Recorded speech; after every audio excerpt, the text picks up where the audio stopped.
Hi అండి, welcome to SRK talks about stock market. మీరు already trading చేస్తూ ఉన్నా, స్టాక్ మార్కెట్లో ఏదైనా ఇన్వెస్ట్ చేస్తున్నా ఈ వీడియో మీకోసం కాదు. ఈ వీడియో వెరీ బిగినర్స్ కోసం, అంటే స్టూడెంట్స్ కోసం అయి ఉండొచ్చు, హౌస్ వైఫ్స్ కోసం అయి ఉండొచ్చు, 50-60 ఏళ్ళ వాళ్ళకైనా అయి ఉండొచ్చు. తెలుగులో స్టాక్ మార్కెట్ గురించి నేర్చుకుని దాంట్లో ఇన్వెస్ట్ చేసి ప్రాఫిట్స్ రావాలనుకునే వాళ్ళకి మాత్రమే ఈ వీడియో. ఈ ఛానల్లో తెలుగులో ప్రతి చిన్న విషయం స్టాక్ మార్కెట్ గురించి ఎక్స్ప్లెయిన్ చేయాలన్నదే నా ఉద్దేశం. కానీ మీరు ఒక్కరోజు 2 రోజులు చూసేసి స్టాక్ మార్కెట్లో ఇన్వెస్ట్ చేసేస్తాను, ట్రేడింగ్ చేసేస్తాను అనుకుంటే మనకి లాభాలు ఉండవు, నష్టాలే తప్ప. మనం దాంట్లోకి వెళ్ళాలి అంటే దాని గురించి చాలా తెలుసుకోవాలి. ఇది ఒక్కరోజు 2 రోజుల్లో అయ్యే పని కాదు, కొన్ని మంత్స్ పట్టేది. మీలో ఎవరైనా స్టాక్ మార్కెట్ గురించి నేర్చుకుని అందులో లాభాలు పొందాలనుకుంటుంటే ఈ ఛానల్ మీకోసమే. సబ్స్క్రైబ్ చేసుకోండి. ఇందులో చాలా తెలుసుకోవాల్సినవి ఉన్నాయి. కంపెనీ అసలు స్టాక్ మార్కెట్లోంచి ఎలా వస్తుందన్న దాని దగ్గర నుండి, దాని ఫేస్ వాల్యూ అంటే ఏంటి, మ్యూచువల్ ఫండ్స్ అంటే ఏంటి, ఇంకా చాలా చాలా ఉన్నాయి. ఐపీఓస్ అంటే ఏంటి, ఇలా ప్రతి చిన్న దాని గురించి మనం తెలుసుకుంటే కానీ మనం ప్రాపర్గా స్టాక్ మార్కెట్లో లాభాలు పొందలేము. సరే, మరి లేట్ చేయకుండా సుత్తి లేకుండా మనం ఈరోజు టాపిక్లోకి వెళ్ళిపోదాం.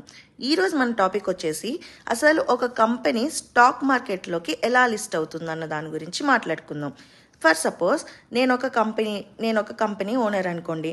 నాకు మంచి ప్రాఫిట్స్ వస్తున్నాయి. ఇప్పుడు నేను ఆ కంపెనీని ఎక్స్పాండ్ చేయాలనుకుంటున్నా, అంటే అవి చాలా చోట్ల పెట్టాలనుకుంటున్నాను. కానీ నా దగ్గర డబ్బులు లేవు. నాకు కొన్ని డబ్బులు కావాలి. ఎంత డబ్బులు కావాలి? ఫర్ సపోజ్ నాకు ఒక 100 crores కావాలి అనుకుంటున్నాను. ఇప్పుడు నాకైతే 100 కోట్లు కావాల్సి వచ్చాయి, కానీ నా దగ్గర 50 కోట్లే ఉన్నాయనుకోండి. ఇంకొక 50 కోట్లు కావాల్సి వచ్చింది. ఇప్పుడు మనం ఏం చేస్తాం? జనరల్గా మనకి ఏం ఆప్షన్స్ ఉన్నాయి? బ్యాంక్ దగ్గరికి వెళ్ళి లోన్ తీసుకోవటమో, లేకపోతే ఎవరి దగ్గరికైనా వెళ్ళి, డబ్బున్న వాళ్ళ దగ్గరికి వెళ్ళి మన కంపెనీ గురించి చెప్పి వాళ్ళు ఇన్వెస్ట్ చేస్తే వాళ్ళ చేత మనీ చేయించటమో, లేకపోతే ఈ థర్డ్ కేసే స్టాక్ మార్కెట్లో పెట్టటము. ఇప్పుడు ఈ 3 కేసుల్లో లాభాలు ఏంటి, నష్టాలు ఏంటి అనేది చూసేద్దాం. బ్యాంక్ లోన్ అంత ఈజీగా రాదు కదా. ఒకవేళ వచ్చిన వాళ్ళకి మనం వడ్డీ కట్టాల్సి వస్తుంది. ఎంత వడ్డీ కట్టాల్సి వస్తుంది? 50 కోట్ల లోన్ అంటే మరి అదంతా మనకి ఎక్స్ట్రా లాసే కదా. అలానే ఇన్వెస్టర్స్ దగ్గర డబ్బులు తీసుకున్నా వాళ్ళకి కొంచెం పార్ట్నర్షిప్, ఓనర్షిప్ ఇవ్వాల్సి వస్తుంది. అంటే మనతో పాటు వాళ్ళు ఓనర్స్ అయిపోతారు, వాళ్ళకి కొంచెం ప్రాఫిట్స్ ఇవ్వాల్సి వస్తుంది. అది కూడా మనకి లాసే కదా. అందుకే పెద్ద పెద్ద కంపెనీస్ ఈ స్టాక్ మార్కెట్ని చూస్ చేసుకుంటున్నాయి. ఈ స్టాక్ మార్కెట్లో బ్యాంక్లో కట్టినట్టు మనం వడ్డీ కట్టాల్సిన అవసరం లేదు. పార్ట్నర్షిప్లో లాగా ఎవరికో మన ఓనర్షిప్ ఇచ్చేసి ప్రాఫిట్ పర్సంటేజ్ ఇవ్వక్కర్లేదు. అందుకే స్టాక్ మార్కెట్ బెస్ట్ వే అన్నమాట. అయితే కంపెనీస్ అసలు స్టాక్ మార్కెట్లోకి ఎలా ఎంటర్ అవుతాయి, ఎలా లిస్ట్ అవుతాయి అనే దాని గురించి ఇప్పుడు చూద్దాం. నేను ఒక కంపెనీ ఓనర్ని కదా. ఆ కంపెనీలో ఒక 7 మంది కలిసి ఆ కంపెనీని బిల్డ్ చేసామనుకోండి. అంటే నేను కొంచెం డబ్బు పెట్టాను, మిగతా వాళ్ళు కొంచెం డబ్బు పెట్టారు, అలా పెట్టారు. అయితే ఆ కంపెనీలో వచ్చిన ప్రాఫిట్స్ కూడా సపోజ్ నేను 50%, 50% డబ్బులు పెట్టాను అనుకోండి. ఆ ప్రాఫిట్స్లో 50% షేర్ నాకని, 10% పెట్టిన వాళ్ళకి 10% ప్రాఫిట్ అని, అట్లా మాలో మేము షేర్స్ డివైడ్ చేసామనుకోండి. ఇప్పుడు మేము ఈ కంపెనీని ఎక్స్పాండ్ చేయాలనుకుంటున్నాం కాబట్టి స్టాక్ మార్కెట్లో పెట్టాలనుకుంటున్నాం. అప్పుడు దానికి ఏం చేయాలి? మేము డిఆర్హెచ్పి అనే డాక్యుమెంట్ని ప్రిపేర్ చేసి సెబీ అనే వాళ్ళకి సబ్మిట్ చేయాలి. ఈ సెబీ అంటే ఏంటి? అదొక గ్రూప్ ఆఫ్ పీపుల్. ఆ సెబీ అంటే ఏంటంటే, డిఆర్హెచ్పి అంటే ఫుల్ ఫామ్ ఏంటో ఇప్పుడు మనం చూసాక దాని గురించి మాట్లాడుకుందాం. సెబీ అంటే securities and exchange board of India అని అర్థం. డిఆర్హెచ్పి అంటే డ్రాఫ్ట్ రెడ్ హెరింగ్ ప్రాస్పెక్టస్ అనే అర్థం. ఈ ఫుల్ ఫామ్స్ మనకి అవసరం లేదు, కానీ అవేంటి అని ఒకసారి తెలుసుకుంటే చాలు. ఈ డిఆర్హెచ్పి అనేది ఒక డాక్యుమెంట్. ఇందులో మనం కంపెనీకి రిలేటెడ్ ప్రతి ఒక్క చిన్న విషయం సబ్మిట్ చేయాలి. ఇది ఆన్లైన్ సబ్మిషన్ ఉంటుంది. అయితే ఈ కంపెనీ స్టార్ట్ చేసింది ఎవరు, రన్ చేస్తుంది ఎవరు, సిఈఓ ఎవరు, చైర్మన్ ఎవరు, డైరెక్టర్స్ ఎవరు, కంపెనీ ప్రొడక్ట్ ఏంటి, దాని సర్వీస్ ఏంటి, దాని సేల్స్ ఏంటి, మార్కెటింగ్ ఏంటి, దాని తర్వాత దానికి ఏమైనా లోన్ ఉందా, షేర్ హోల్డర్స్ ఉంటే ఎంతెంత షేర్కి హోల్డర్స్, ఇలా ప్రతి ఒక్క చిన్న విషయం మనం సబ్మిట్ చేయాల్సి వస్తుంది. బేసిక్గా కంపెనీకి రిలేటెడ్ ఎవ్రీ చిన్న విషయం అందులో మనం ఫైల్ చేసి సెబీకి, అంటే securities and exchange board of ఇండియాకి సబ్మిట్ చేయాల్సి ఉంటుంది. అయితే ఈ సెబీ ఆ డిఆర్హెచ్పిలో డాక్యుమెంట్లో ఉన్న ప్రతి చిన్న విషయాన్ని చూసి వాళ్ళకి కొన్ని ఇన్స్ట్రక్షన్స్ ఉంటాయి, అంటే వాళ్ళకి కొన్ని పాయింట్స్ ఉంటాయి. ఆ పాయింట్స్ అన్నీ మన కంపెనీ ఓకే అయిందా లేదా అని చెక్ చేసుకుని ఓకే అయితే దాన్ని స్టాక్ మార్కెట్లోకి రిలీజ్ చేస్తారు. ఇప్పుడు సెబీ పర్మిట్ చేయంగానే ఇది స్టాక్ మార్కెట్లోకి ఎంటర్ అయిపోదండోయ్. ఇక్కడ ప్రైమరీ మార్కెట్, సెకండరీ మార్కెట్ అని రెండు ఉంటాయి. సెబీ కనుక మన కంపెనీకి ఓకే అనుకుని పర్మిషన్ ఇస్తే మనం ప్రైమరీ మార్కెట్లోకి ఎంటర్ అవుతాం. ఎలా ఎంటర్ అవుతాం? ఐపీఓ లాగా ఎంటర్ అవుతాం. ఐపీఓ ఏంటో కూడా ఒకసారి చూసేద్దాం. ఐపీఓ అంటే ఇనీషియల్ పబ్లిక్ ఆఫరింగ్స్. ఇందాక చెప్పుకున్నట్టే ఇదేంటి అని తెలుసుకుంటే చాలు, ఇవన్నీ ఏం బట్టీలు పట్టక్కర్లేదు. ఇప్పుడు సెబీ పర్మిషన్ ఇవ్వగా ప్రైమరీ మార్కెట్లోకి వెళ్ళిన కంపెనీస్ అన్నీ ఐపీఓ లాగా లిస్ట్ అవుతాయి. మనకి ఇవి ఎలా తెలుస్తాయి ఐపీఓస్ అని? ఏమొచ్చాయని ఎలా తెలుస్తాయి అంటే గూగుల్లోకి వెళ్ళి అప్కమింగ్ ఐపీఓస్ అంటే మీకు ఈ టైంలో ఐపీఓస్ లాగా వచ్చే లిస్ట్ ఏ డేట్ని వస్తుంది, ఏ డేట్లో మనం డబ్బులు పెట్టుకోగలం, ఏ డేట్లో క్లోజ్ అవుతుంది, ఇలా అంతా లిస్ట్ వస్తుంది. ఎప్పుడు పడితే అప్పుడు మనం డబ్బులు పెట్టడానికి ఉండదు, దానికి ఒక టైం పీరియడ్ ఉంటుంది. అదేంటో కూడా మనం ఇప్పుడు మాట్లాడుకుందాం. సరే, ఇప్పుడైతే నేను చెప్పాను కదా గూగుల్లో ఏం టైప్ చేయాలని. మీరు ఒకవేళ ఈ రీసెంట్గా వచ్చే ఐపీఓస్ని చెక్ చేసుకోవాలి అంటే గూగుల్లోకి వెళ్ళి ఈ అప్కమింగ్ ఐపీఓ ఇక్కడ రాశాను కదా, అప్కమింగ్ ఐపీఓ ఇది ఒకసారి టైప్ చేస్తే మీకు ఏమేం అప్కమింగ్ ఉన్నాయి అంటే వచ్చే కాలంలో ఏమేమి ఉన్నాయి, మీరు వేటిలో ఇన్వెస్ట్ చేసుకోవచ్చు అనేది మీకు క్లియర్గా లిస్ట్ చూపిస్తుంది. అయితే ఆ లిస్ట్లో ఏమేమి ఉంటాయంటే చాలా ఉంటాయి. దాంట్లో మనం ఈ వీడియోలో ఇంట్రడక్షన్ వీడియోలో కావాల్సినవి మాట్లాడుకున్నాం. ఐపీఓ ఓపెన్ డేట్ ఉంటుంది, అంటే మీరు ఎప్పటి నుండి మనీ ఇన్వెస్ట్ చేసుకోవచ్చు, షేర్స్ కొనుక్కోవచ్చు అనేది ఉంటుంది. తర్వాత ఐపీఓ క్లోజ్ డేట్ అనేది ఉంటుంది. అంటే ఫర్ సపోజ్ ఈరోజు సెప్టెంబర్ 9th కదా, 10th సెప్టెంబర్ నుండి స్టార్ట్ అవుతుంది అనుకోండి. ఫర్ సపోజ్ 12th సెప్టెంబర్కి అయిపోయింది అంటే మీరు షేర్స్ ఈ టైంలోనే కొనుక్కోవచ్చు. అంటే మీరు అనుకోవచ్చు అదేంటి స్టాక్ మార్కెట్లో ఎప్పుడైనా షేర్స్ కొనుక్కోవచ్చు కదా, ఈ టైం లిమిట్ ఏంటి అనేది. ఎందుకంటే ఇది ఇంకా లిస్టెడ్ కంపెనీ అవ్వలేదు, ఇది ఇంకా ఐపీఓ స్టేజ్లోనే ఉంది. లిస్టెడ్ కంపెనీ అయ్యాక మనం ఏ టైంలో అయినా కొనుక్కోవచ్చు, కానీ ఇది ఇప్పుడు ఐపీఓ స్టేజ్లో ఉంది కాబట్టి స్టార్టింగ్ రేట్లో డబ్బులు కొనుక్కునేవి వాళ్ళు ఓపెన్ డేట్, క్లోజ్ డేట్ ఈ టైంలోనే కొనుక్కోవాల్సి వస్తుంది. ఆ తర్వాత ఐపీఓ లాగా ఉండదన్నమాట. నాకు తెలిసి మీకు అర్థమై ఉంటుంది. ఆ తర్వాత ఇంకా మీకు నెక్స్ట్ ఏం కనిపిస్తుంది ఇదే లిస్ట్లో? టెంటేటివ్ అలాట్మెంట్ డేట్స్ కనిపిస్తాయి. ఏంటి టెంటేటివ్ అలాట్మెంట్? మీకైతే ఓపెన్ డేట్, క్లోజింగ్ డేట్ అయితే అర్థమైపోయి ఉంటుంది. ఈ టెంటేటివ్ అలాట్మెంట్ డేట్ అంటే ఇప్పుడు కంపెనీ కొంచెం డబ్బులు కావాల్సి వచ్చింది. ఎంత డబ్బులు కావాల్సి వచ్చింది? నేను ఫస్ట్ ఎగ్జాంపుల్లో చెప్పినప్పుడు నాకు 100 crores కావాలి కంపెనీని ఎక్స్పాండ్ చేయడానికి అని చెప్పాను. అయితే ఇప్పుడు 100 crores నేను సెబీని అడగను. ఎందుకు అడగను? 100 crores కాకుండా కొన్ని షేర్స్ ఉన్నాయని చెప్పాను చూడండి. కంపెనీ షేర్స్ మాలో మేము 7 మంది ఎలాగా 7గురం ఎలాగా షేర్ చేసుకున్నామో, సపోజ్ ఆ షేర్స్ డబ్బులు వచ్చి ఇంకొక 200 crores అనుకుందాం. అంటే ఇంత తక్కువ ఉండదు, నేను మామూలుగా చెప్తున్నా. ఓకే, కంపెనీని బట్టి ఉంటాయి, నేను జస్ట్ మీకు ఎగ్జాంపుల్ చెప్తున్నా. మా దగ్గర షేర్స్ వచ్చి 200 crores అనుకుందాం. కంపెనీని ఎక్స్పాండ్ చేయడానికి నాకు 100 crores కావాలి. మీకు ఇక్కడ ఏం కన్ఫ్యూజన్ లేదనుకుంటున్నా. కంపెనీ ప్రాఫిట్ని మాలో మేము షేర్స్ లాగా షేర్ చేసేసుకున్నాం కదా, ఇప్పుడు అది కూడా అమ్మేయాలనుకుంటున్నాం మేము. ఎందుకంటే కంపెనీ ద్వారా మాకు ప్రాఫిట్ కావాలి కదా, అందుకని ఏం చేస్తున్నాము, ఈ 200 crores పెట్టి మా షేర్స్ అమ్మేస్తున్నాము. కొత్తగా 100 crores కావాలి, ఇవి మనం ఎక్స్పాండ్ చేయడానికి. ఎక్స్పాండ్ చేసేటప్పుడు మళ్ళీ కొత్తగా షేర్స్ వస్తాయి, అవి కొత్త షేర్స్ అనమాట. అంటే ఇక్కడ 2 రకాల ఉంటాయి, fresh issue, offer for sale అని. అర్థమైందా మీకు? ఆఫర్ ఫర్ సేల్ ఇదేంటిది? ఆల్రెడీ ఓనర్స్ షేర్స్ అమ్ముతున్నవి. అర్థమైందా? నెక్స్ట్ ఏమో ఫ్రెష్ ఇష్యూ అంటే కొత్తగా ఫ్రెష్ ఇష్యూ. ఇలా 2 ఉంటాయి అన్నమాట. అంటే టోటల్గా ఎంతకి మనకి పర్మిషన్ వచ్చింది, సెబీ ఎంతకి పర్మిషన్ వచ్చింది? 300 crores పర్మిషన్ ఇచ్చింది అనుకుందాం. అంటే కంపెనీకి 300 crores కావాలి.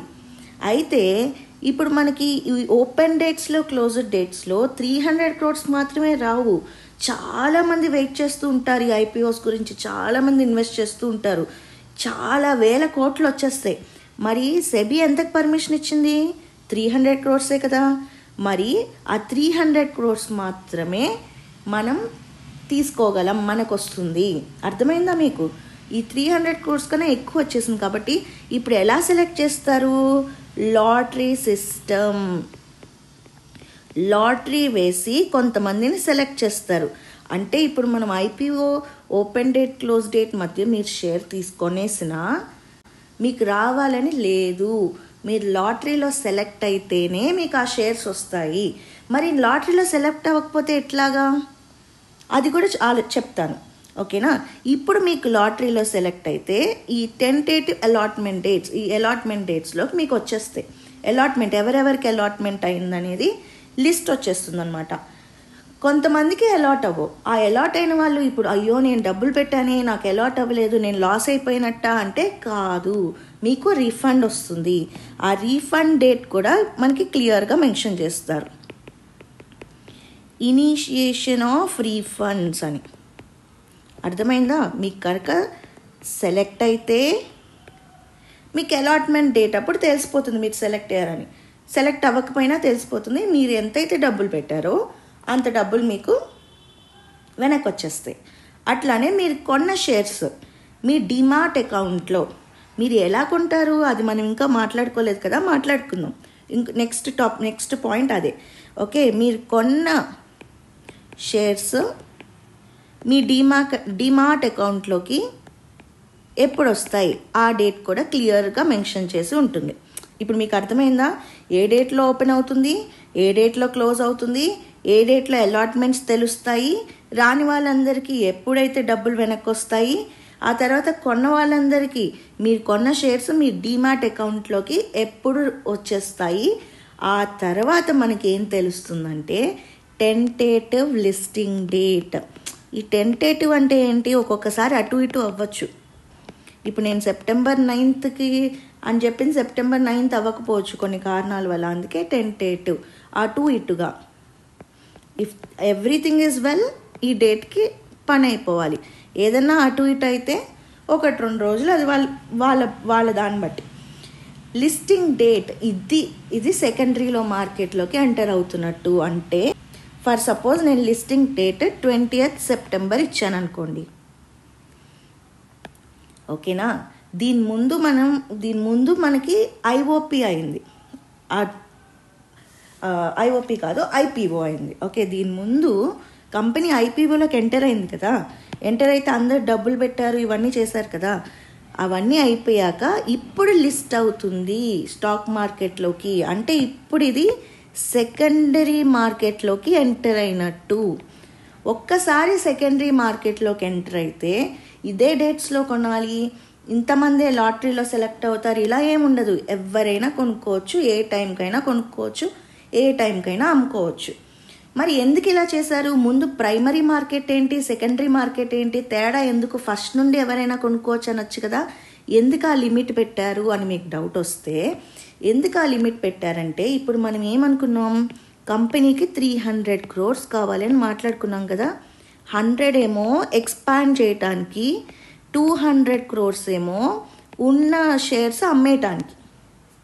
అయితే ఇప్పుడు ఈ 300 crores ప్రజల నుండి తీసుకుంటుంది, మనందరి ఇన్వెస్ట్మెంట్ నుండి తీసేసుకుని 200 crores ఈ కంపెనీ ఓనర్స్ పాకెట్లోకి వెళ్ళిపోతాయి. అర్థమైందా మీకు? అదంతా కంపెనీ ఓనర్స్ ప్రాఫిట్ అనమాట. ఎందుకంటే వాళ్ళే కంపెనీని స్టార్ట్ చేసి అంతవరకు తెచ్చి అంత కష్టపడినందుకు వాళ్ళకి అది ప్రాఫిట్. ఈ 200 crores వెళ్ళిపోగా ఈ 100 crores కంపెనీకి వెళ్ళిపోతుంది. మొత్తం కంపెనీకే వెళ్తుంది, కానీ ఆ 200 crores కంపెనీ ఓనర్స్కి వెళ్తుంది. ఎందుకంటే వాళ్ళ షేర్స్ మీకు అమ్మేస్తున్నారు కాబట్టి, మనకు అమ్మేస్తున్నారు కాబట్టి. ఈ 100 crores న్యూ షేర్స్ ఫామ్ అవుతాయి. న్యూ షేర్స్ అంటే ఏంటి? న్యూ ప్లేసెస్లో వీళ్ళు కంపెనీస్ని పెడతారు కదా, న్యూ ప్లేసెస్లో పెడతారు కాబట్టి న్యూ షేర్స్ వస్తాయి. అర్థమైంది కదా మీకు? ఇప్పుడు ఈ తర్వాత ఇదంతా ఎప్పుడు ఉంటుంది? ఇదంతా కంపెనీకి ఎప్పుడు అవుతుంది? ఐపీఓ ఇనిషియల్ పబ్లిక్ ఆఫరింగ్స్ ఏ టైంలో అయితే ఉన్నాయో ఆ టైంలో ఎవరైతే ఇన్వెస్ట్ చేశారో ఆ మనీ మాత్రమే కంపెనీకి వెళ్తుంది. అంటే ఇనీషియల్ ప్రైమరీ మార్కెటింగ్ స్టేజ్లో ఉన్నప్పుడు మనం పెట్టిన డబ్బులన్నీ కంపెనీకి వెళ్తాయి. వన్స్ ఇట్ ఈస్ లిస్టెడ్, ఇక 20th సెప్టెంబర్ లిస్టింగ్ ఏమో అనుకున్నాం కదా, ఒకసారి లిస్ట్ అయ్యాక అది సెకండరీ మార్కెట్లోకి ఎంటర్ అయిపోతుంది కదా. అప్పుడు సెకండరీ మార్కెట్లో మనం డబ్బులు పెట్టేవి కంపెనీకి వెళ్ళవు. మరి ఎవరికి వెళ్తాయి? ఎవరో కొనుంటారు కదా స్టార్టింగ్లో. ఫస్ట్ IPO టైంలో ఎవరో కొన్నారు. సపోజ్ నేను కొన్నా, నాకు ఇప్పుడు అమ్మేయాలని ఉంది, నేను అమ్మేసుకోవచ్చు. I will sell. అర్థమైందా? అప్పుడు నేను సెల్ చేసింది ఇంకోళ్ళకి ఎవరికో అమ్ముతారు. ఒకళ్ళు బై చేసింది ఇంకోళ్ళు సెల్ చేయటం. మీకు అర్థమైంది కదా? ఇట్లాగా ఇదంతా ఎట్లా జరుగుతుంది? నేను సెల్ చేస్తే మీకు ఎట్లా తెలుస్తుంది నేను సెల్ చేస్తున్నా అని? మీరు ఎట్లా బై చేస్తున్నారు? ఈ డౌట్లని మీకు వస్తే అవి మనం నెక్స్ట్ వచ్చే వాటిల్లో డిస్కస్ చేసుకుందాం. ఈ NSE, BSE అని, నిఫ్టీ అని, సెన్సెక్స్ అని ఇట్లా చాలా ఉంటాయి నేర్చుకోవటానికి. అవి నెక్స్ట్ వచ్చే వీడియోస్లో నేర్చుకుందాం.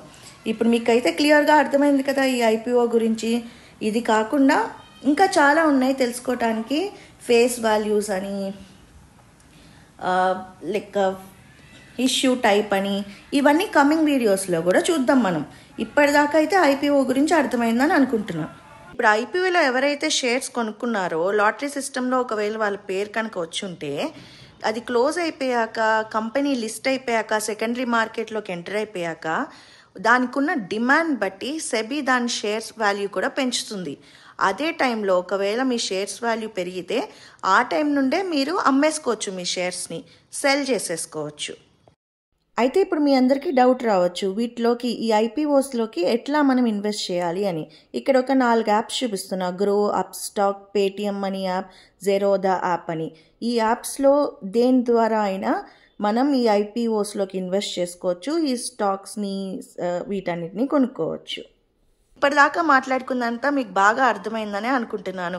ఇలాంటి మరెన్నో వీడియోస్ కోసం నా ఛానల్ని సబ్స్క్రైబ్ చేసుకోండి. ఇది జస్ట్ సెషన్ 1. ఇలాంటివి మరెన్నో వీడియోస్ మీకోసం వస్తాయి. స్టాక్ మార్కెట్ గురించి నేను ఎలా నేర్చుకున్నానో అలానే మీకు నేర్పించాలని అనుకుంటున్నాను. కానీ స్టాక్ మార్కెట్లో ఒక వీడియో 2 వీడియోలు చూసి మాత్రం డబ్బులు పెట్టేయకండి. స్టాక్ మార్కెట్లో లక్షల కోట్లు గెలుచుకున్న వాళ్ళు ఉన్నారు, అలానే పోగొట్టుకున్న వాళ్ళు ఉన్నారు. అందుకే పూర్తిగా తెలుసుకుని మాత్రమే పెట్టండి. నా ఎక్స్ప్లెనేషన్ కనుక మీకు నచ్చితే సబ్స్క్రైబ్ చేయటం మాత్రం మర్చిపోకండి. అలానే ఇలా నేర్చుకోవాలనుకున్న వాళ్ళకి ఈ వీడియోని కనుక షేర్ చేస్తే వాళ్ళకి యూజ్ అవుతుంది, అలాగే నాకు యూజ్ అవుతుంది. సరే మరి ఉంటాను. మళ్ళీ నెక్స్ట్ వీడియోలో కలుద్దాం.